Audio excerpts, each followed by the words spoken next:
राधे राधे। कृष्णा पूजा channel में आपका हार्दिक स्वागत है। फ्रेंड्स, आज मैं आपको सुनाने जा रही हूँ निर्जला एकादशी व्रत की कथा। महात्म्य। युधिष्ठिर ने कहा, जनार्दन, ज्येष्ठ मास के शुक्ल पक्ष में जो एकादशी पड़ती हो, कृपया उसका वर्णन कीजिए।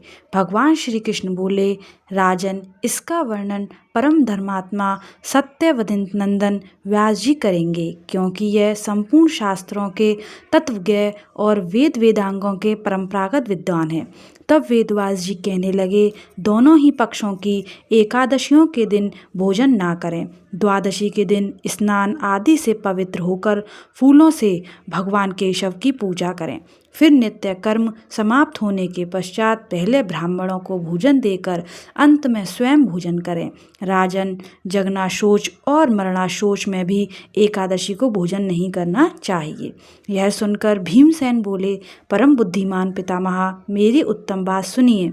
राजा युधिष्ठिर, माता कुंती, द्रौपदी, अर्जुन, नकुल और सहदेव यह एकादशी को कभी भोजन नहीं करते तथा मुझसे भी हमेशा यही कहते हैं कि भीमसेन, तुम भी एकादशी को ना खाया करो, किंतु मैं उन लोगों से यही कहता हूँ कि मुझसे भूख नहीं सही जाएगी। भीमसेन की बात सुनकर व्यास जी ने कहा, यदि तुम्हें स्वर्गलोक की प्राप्ति अभिष्ट है और नरक को दूषित समझते हो तो दोनों पक्षों की एकादशियों के दिन भोजन नहीं करना चाहिए। भीमसेन बोले, महाबुद्धिमान पितामह, मैं आपके सामने सच्ची बात कहता हूँ, एक बार भोजन करके भी मुझसे व्रत नहीं किया जा सकता, फिर उपवास करके तो मैं रह ही कैसे सकता हूँ। मेरे उदर में वृक्क नामक अग्नि सदा प्रज्वलित रहती है, अतः जब मैं बहुत अधिक खाता हूँ तभी यह शांति होती है। इसलिए महामुने, मैं वर्ष भर में केवल एक ही उपवास कर सकता हूँ, जिससे स्वर्ग की प्राप्ति सुलभ हो तथा जिसके करने से मैं कल्याण का भागी हो सकूं। ऐसा कोई एक व्रत निश्चित करके बताइए, मैं उसका यथोचित रूप से पालन करूंगा। व्यास जी ने कहा, भीम, ज्येष्ठ मास में सूर्य वृष राशि पर हो या मिथुन राशि पर शुक्ल पक्ष में जो एकादशी हो, उसका यत्न पूर्वक निर्जल व्रत करो। केवल कुल्ला करके ही उसका आचमन करने के लिए मुख में जल डाल सकते हो। उसको छोड़कर किसी प्रकार का जल विद्वान पुरुष मुख में ना डाले, अन्यथा व्रत भंग हो जाता है। एकादशी को सूर्योदय से लेकर दूसरे दिन के सूर्योदय तक मनुष्य जल का त्याग करे तो यह व्रत पूर्ण होता है। तदंतर द्वादशी को प्रभात काल में स्नान करके यह व्रत पूर्ण होता है। तदंतर द्वादशी को प्रभात काल में स्नान करके ब्राह्मणों को विधि पूर्वक जल और सुवर्ण का दान करें। इस प्रकार सब कार्य पूरा करके जितेंद्रिय पुरुष ब्राह्मणों के साथ भोजन करें। वर्ष भर में जितनी एकादशियां होती हैं, उन सब का फल निर्जला एकादशी के सेवन से मनुष्य प्राप्त कर लेता है, इसमें तनिक भी संदेह नहीं है। शंख, चक्र और गदा धारण करने वाले भगवान केशव ने मुझसे कहा कि यदि मानव सबको छोड़कर एकमात्र मेरी शरण में आ जाए और एकादशी को निराहार रहे तो वह सब पापों से छूट जाता है।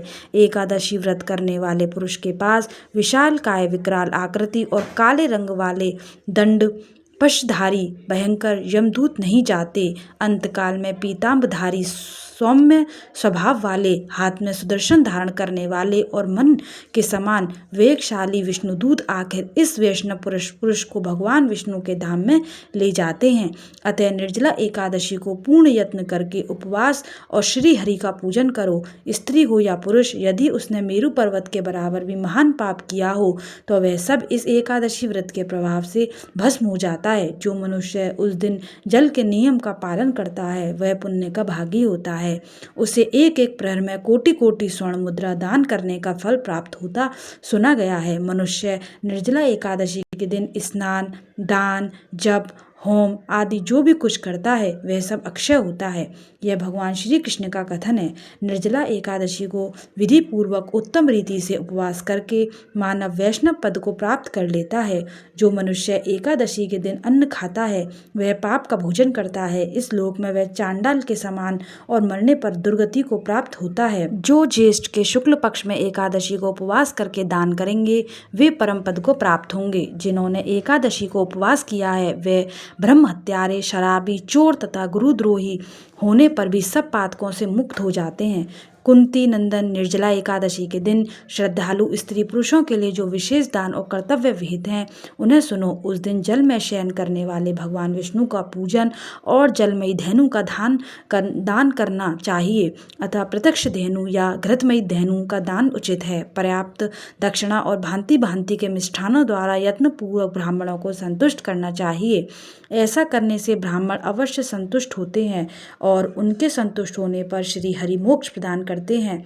जिन्होंने शम दम और दान में प्रवृत्त होकर श्री हरि की पूजा और रात्रि में जागरण करते हुए इस निर्जला एकादशी का व्रत किया है, उन्होंने अपने साथ ही बीती हुई 100 पीढ़ियों को और आने वाली 100 पीढ़ियों को भगवान वासुदेव के परम धाम में पहुंचा दिया है। निर्जला एकादशी के दिन अन्न, वस्त्र, गौ, जल, शैया, सुंदर आसन, कमंडलू तथा छाता दान करना चाहिए। जो श्रेष्ठ तथा सुपात्र ब्राह्मणों को जूता दान करता है वह सोने के विमान में बैठकर स्वर्गलोक में प्रतिष्ठित होता है।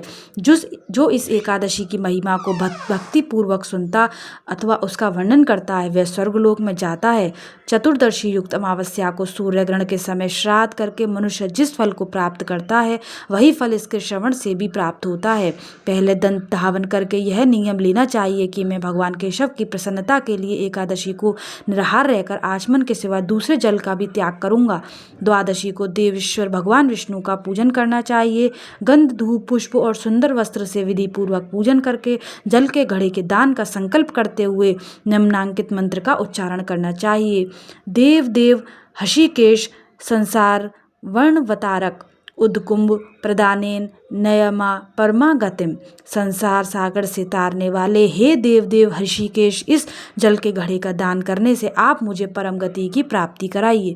भीमसेन, ज्येष्ठ मास में शुक्ल पक्ष की जो शुभ एकादशी होती है उसका निर्जल व्रत करना चाहिए। उस दिन श्रेष्ठ ब्राह्मणों को शक्कर के साथ जल के घड़े का दान करना चाहिए। ऐसा करने से मनुष्य भगवान विष्णु के समीप पहुंचकर आनंद का अनुभव करता है। तत्पश्चात द्वादशी को ब्राह्मण भोजन कराने के बाद स्वयं भोजन करें। जो इस प्रकार पूर्ण रूप से पाप नाशनी एकादशी का व्रत करता है वह सब पापों से मुक्त हो आनंदमय पद को प्राप्त हो जाता है। यह सुनकर भीमसेन ने भी इस शुभ एकादशी का व्रत आरंभ कर दिया। तब से यह लोक में पांडव द्वादशी के नाम से विख्यात हुई। बोलो श्री हरि विष्णु भगवान की जय। फ्रेंड्स, 2026 में निर्जला एकादशी का व्रत 25 जून को रखा जाएगा, तो आप सभी को निर्जला एकादशी की हार्दिक शुभकामनाएं। फ्रेंड्स, अगर आपको मेरी वीडियो पसंद आई हो तो चैनल को लाइक और सब्सक्राइब करें। मिलते हैं फिर नेक्स्ट वीडियो में, जब तक के लिए राधे राधे।